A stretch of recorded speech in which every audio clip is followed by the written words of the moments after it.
दोस्तों नमस्कार। Colonel Ajay Shivaji astro money group first global astro finance digital channel से आपसे मुखातिब होता हूं। आज 9 मई सन 2025 शुक्रवार। दोस्तों आज के इस इवनिंग शो में हम चर्चा करेंगे कि अमेरिकन जीएम मक्का और सोयाबीन के सीमित इंपोर्ट पर भारत कर सकता है विचार। दोस्तों ध्यान देने वाली बात यह है कि अमेरिका से बड़े पैमाने पर यदि ये आयात होता है तो इससे घरेलू मार्केट में अतिरिक्त सप्लाई बढ़ जाएगी, जिससे किसानों की कमाई पर नेगेटिव असर पड़ सकता है।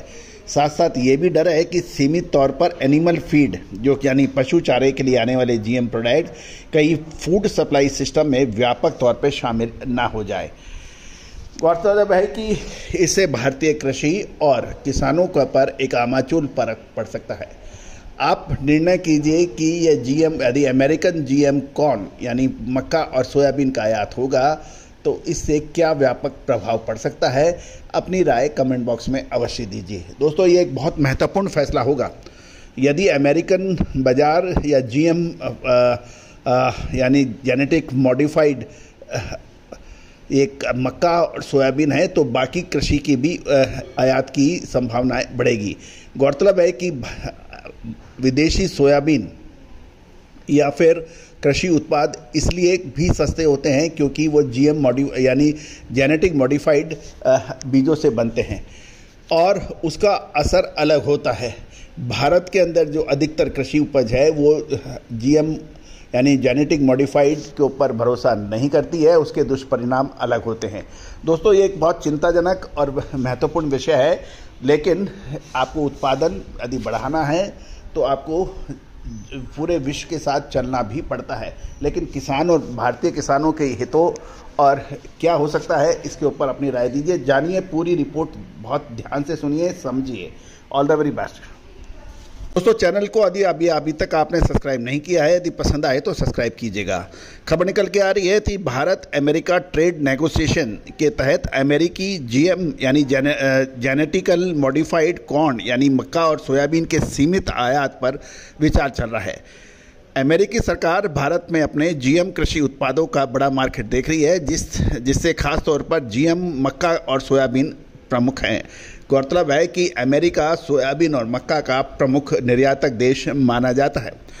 ये भी ध्यान देने वाली बात है कि भारत के कृषि मंत्रालय जीएम फसलों के आयात पर सावधानी वाला रवैया अपनाया हुआ है।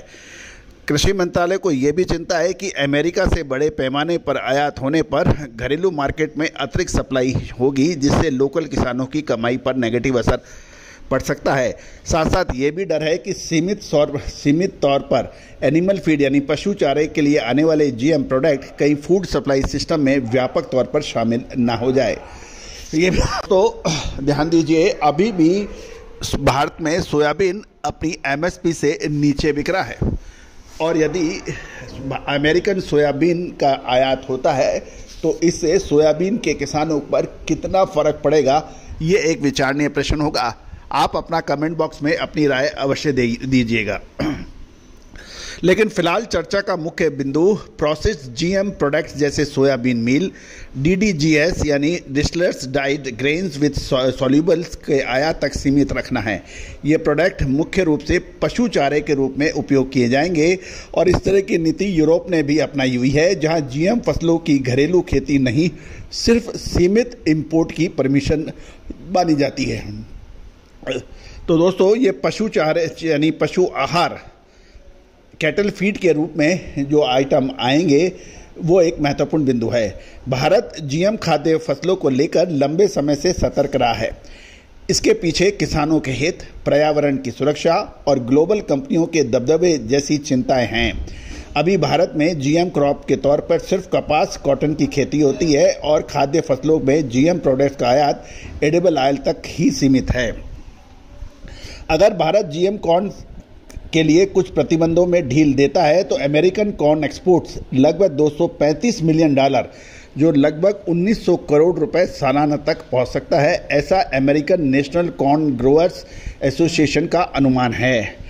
गौरतलब है कि भारतीय प्रधानमंत्री और अमेरिकन राष्ट्रपति के बीच इस साल शुरू में तय ट्रेड समझौते के शुरुआती चरण का हिस्सा है। दोनों देश इस समझौते को 2025 के अंत तक पूरा करने का लक्ष्य रखा है, जिससे कृषि सेक्टर एक अहम मुद्दा होगा।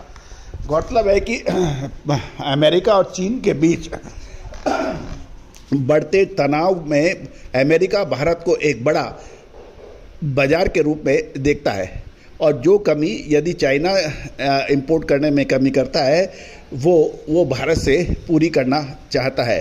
गौरतलब है चीन हो या फिर भारत, ये विश्व के सबसे बड़े खाद्य तेलों के आयातक देश माने जाते हैं। दोस्तों, ये तो आगे होगा क्या होगा, लेकिन आप अपनी राय अवश्य दीजिए। ये एक टर्निंग पॉइंट इंडियन एग्रीकल्चर यानी भारतीय कृषि के लिए साबित हो सकता है। क्या ये सही होगा या गलत? गौरतलब है कुछ औद्योगिक संगठन और किसानों ने पहले भी सुप्रीम कोर्ट और न्यायालय में भी इसकी गुहार लगाई हुई है। आपका क्या कहना है? क्या ये सही है या गलत? अपनी राय अवश्य दीजिएगा। All the very best, good luck, happy trading.